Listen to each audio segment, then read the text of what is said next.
एक घने जंगल में बंदरों का एक गिरोह रहता था। बंदरों का बादशाह बहुत अक्लमंद था। एक दिन उसने अपने गिरोह को इकट्ठे बुलाया। मेरे प्यारे बंदरू, हम खुशकिस्मत हैं कि इस खूबसूरत जंगल में रहते हैं, लेकिन खबरदार, दरख्त और पौधे हरे भरे और सरसब्ज हो सकते हैं, लेकिन उनमें बहुत से जहरीले फल होते हैं। तालाब साफ चमकता हुआ पानी हो सकते हैं, लेकिन इनमें से एक में भूत रहता है। इसलिए पहले मुझसे पूछे बगैर कुछ न खाओ और न पियो। अगले दिन एक बंदर को प्यास लगी। इससे बादशाह की बात याद आई और वो इससे बात करने चला गया।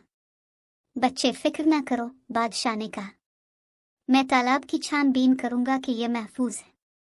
जब वो तालाब के करीब पहुंचा तो उसने देखा कि बड़े बड़े कदम अंदर जा रहे हैं, लेकिन बाहर नहीं आ रहे हैं। बादशाह ने नतीजा अखज़ किया कि ये वो जगह है जहां भूत छुपा हुआ था। सब बंदर रोने लगे, इस फिक्र में कि वो पानी कैसे पिएंगे। बादशाह ने उन्हें तसल्ली दी और भूत का मुकाबला करने चला गया। भूत ने कहकहा लगाया, तुम बड़े मखमसे में हो बंदर बादशाह। अगर तुम्हारी बंदर तालाब में आए तो मैं उन्हें खा लूंगा। अगर वो ऐसा ना करें तो वो प्यास से मर जाएंगे। बादशाह ने सोचा, मुझे कोई हल तलाश करना चाहिए।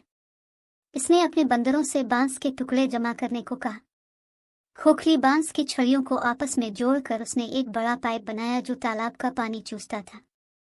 बंदर अपने दिल की ख्वाहिश के मुताबिक पीने के काबिल थे।